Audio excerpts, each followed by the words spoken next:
That was an abomination to the sport of basketball. You gotta be kidding me. She flashed a few assists and you want her bringing the ball up the court? This is not the only player in the WNBA who has ever gotten visibly upset over something. After her most recent WNBA All-Star effort totally backfired, Angel Reese was just ruined. Reese debuted her Reebok I'm in Your City campaign in Caitlin Clark's backyard as the league prepared for a huge weekend immediately following Clark's injury-related withdrawal. Ticket prices fell 48%.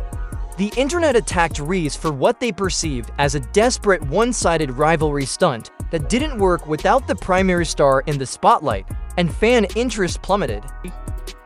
We got what most people believe is the #1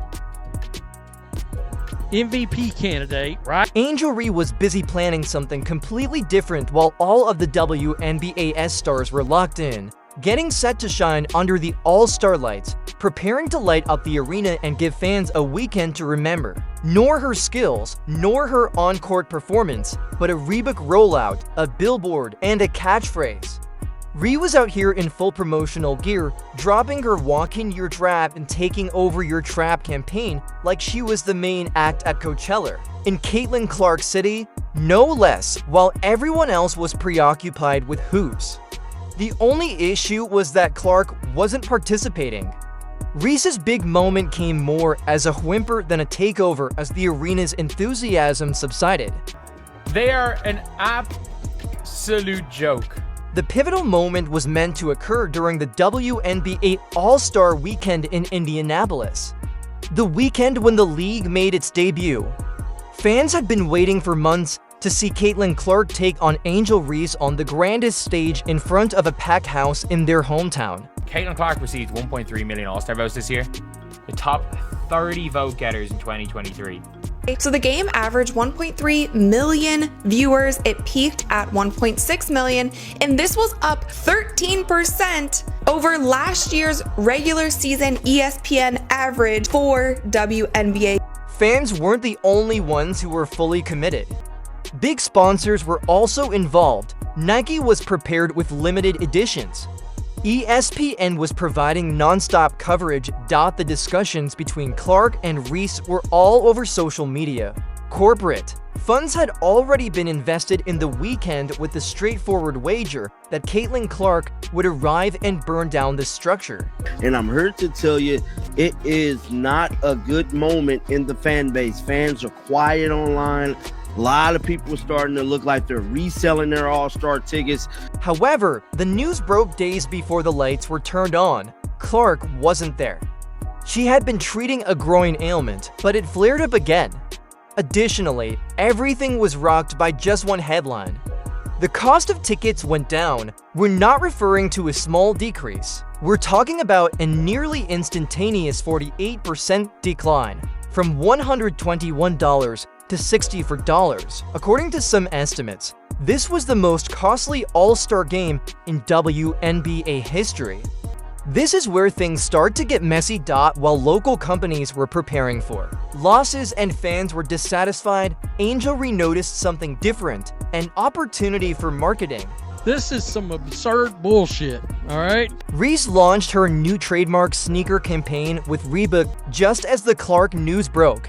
Her billboards, Stroll in Your Trap and Take Over Your Trap in Caitlin Clark City, not just in Indianapolis, but Clark was unable to even put on a suit. And see, we get the boldness, but it didn't land the way Reese had hoped because everything felt hollow without Clark on the court. When the true owner is not even present, you are not taking over a trap. Competition isn't what that is. Just chatting to yourself is what that is. You were going to have a hard time stopping that, all right, and winning that game. By the way, and her pop-up was observed by the fans. There were perhaps 15 attendees. When the real draw is absent, that is what occurs. There was no rivalry. In front of an apathetic audience, it was a solo performance. Additionally, the contrast was harsh. Women's basketball was meant to take off at this time, and the rivalry might have inspired years of plots. Reese's effort, however, seemed more like a hijack than a headline without Clark.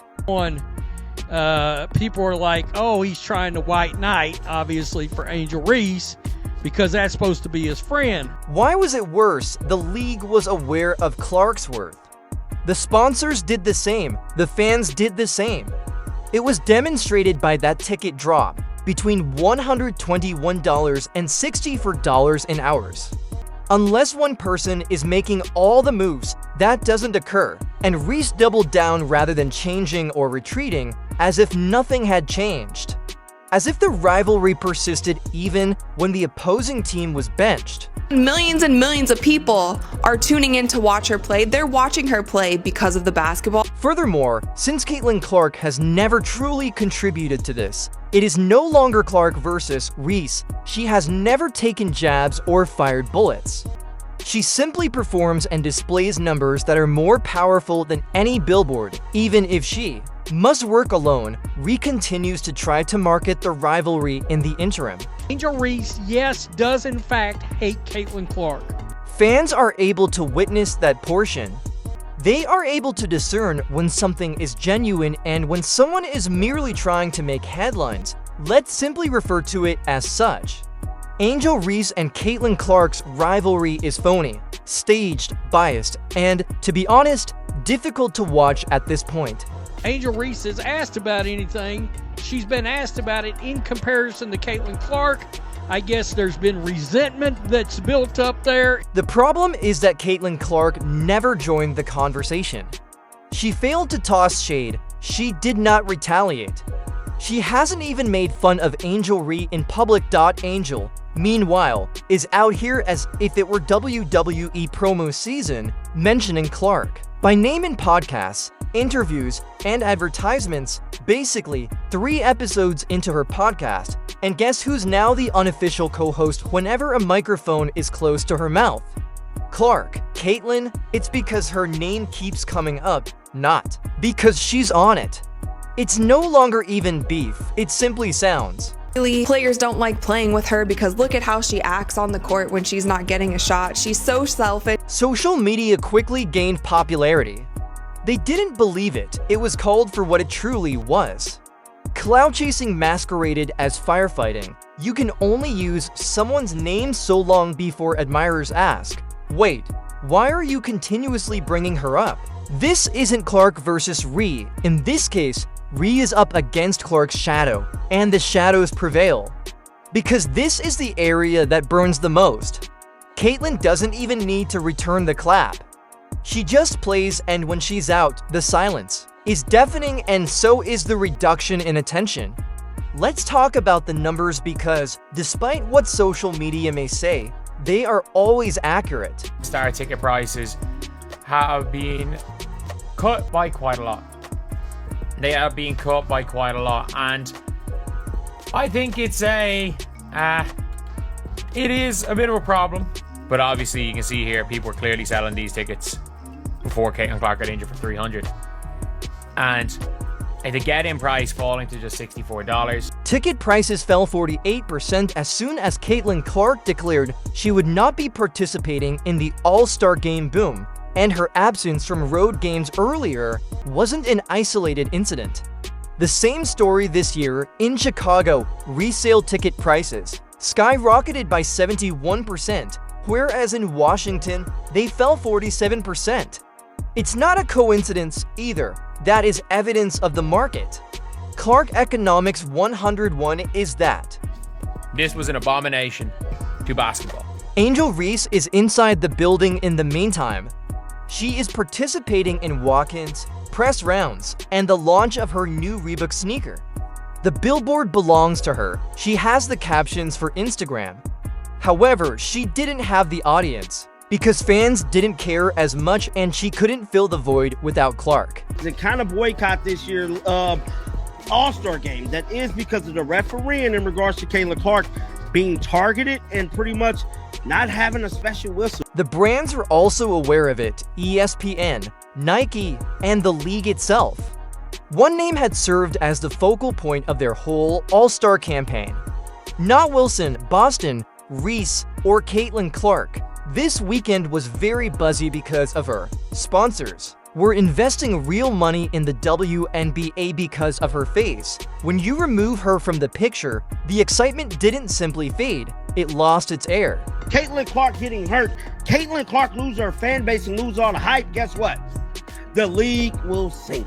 And I'm telling you right now, just like these damn ticket prices just did, sinking like the damn Titanic. The atmosphere changed as word leaked out of Clark's injury. Restaurant cancellations began to occur. Bars with viewing parties scheduled noticed that their stools were empty. Downtown Indy seemed to be anticipating a parade that never materialized. Everyone had lost the energy they had been preparing for, as if it had never been. Additionally, it's possible that Reebok's advertising ended up somewhere else. Perhaps in Baton Rouge or Chicago, but in Caitlin Clark City, where she is unable to defend herself in court due to her injuries, something didn't feel right. Even though they weren't home, it seemed like she was attempting to plant a flag in someone else's backyard. It's not a flex, it's just not the right time. Obviously, you can see here people were clearly selling these tickets before Caitlin Clark got injured for 300. The arena vendors were also hit. There would be fewer drinks, fewer jersey sales, and less money spent overall if there were fewer supporters. The entire weekend was turned upside down by a single player's absence. It goes beyond star power. Economic gravity is that, and that's what people continue to ignore. They want to grow, but they want to grow a certain way. Because I believe there's a system set in place by Kathy to allow Caitlin Clark to get attacked. This went beyond simply who was superior on the court. This concerned the folks who genuinely move the league, put butts in seats, and force others to spend more than $100 to fly to Indiana and say, "I was there." Additionally, the market had something to say when she was unable to appear. Cool, then we aren't either. It's an unwatchable all-star game. It is really bad. There's not a drap or drip of defense in this game. They come out in the All-Star game wearing "Pay us what you owe us" t-shirt. First, let's talk about the protest clothing. WNBA All-Stars are seen wearing striking black t-shirts that read, "Pay us what you owe us," as they enter warm-ups. Just as the cost of tickets was plummeting like a house of cards, see, nobody is disputing the message. These women are entitled to increased compensation, assistance, and charter flights, of course. But when you show up demanding more money while fans are literally selling their tickets for half the price because the only superstar they came to see is sidelined, it's hard not to call that out as well. Just a little bit tone deaf. What exactly are you owed? You know what I mean? What exactly are the WNBA players owed? Consider it was anticipated that the All-Star game would sell out and be a huge league weekend. After Caitlin Clark's injury is revealed, ticket costs go down from $121 to $64 in a matter of hours. According to TickPick and the resale markets as a whole, that is a 48% fall. And in front of half-empty stands, players are out here demanding higher compensation. There didn't seem to be any movement. The timing seemed off, the vibe was odd, and fans knew it. Confusion exploded on social media. There was no discussion on whether or not players ought to get higher compensation. They questioned whether now was the best time to spread that message. Now that the league's worth has plummeted, you're warning supporters that it may get much more costly. Clark is supposed to be the one to fix it somehow. Stop that nonsense. Y'all got to stop that nonsense. Seriously. The double standard is blatant. She is being petty if Clark claps back. She isn't doing enough if she remains silent. However, that gives Rhea a competitive edge if she keeps mentioning her by name to get attention. This is beginning to resemble projection more than journalism. Fans are also starting to notice. They observe the initiator. They can tell who is hooping and who is speaking. Reese, however, continued to move forward with the same "I'm in your city" message as if nothing had changed. After Clark was injured, her campaign didn't simply continue to run. The volume increased, the billboard remains in place. Instagram captions continue to be effective, enter your trap. The theme was still take over your trap. Clark wasn't there, despite the fact that the trap was empty. There were no fans present. To be honest, it began to seem like a one-person show. And there were jokes on the internet. Oh, the internet. There were vicious, opportunistic, tone-deaf, clout-chasing, and, of course, the unstoppable moniker, Baby Giraffe, in the comment sections. There are memes everywhere. One analyst was spot on. Shadow boxing by Reese in a deserted gym, perhaps harsh, but yet true, as the entire campaign would have been weaker without Clark. When someone is not even inside the building, you cannot take over their city.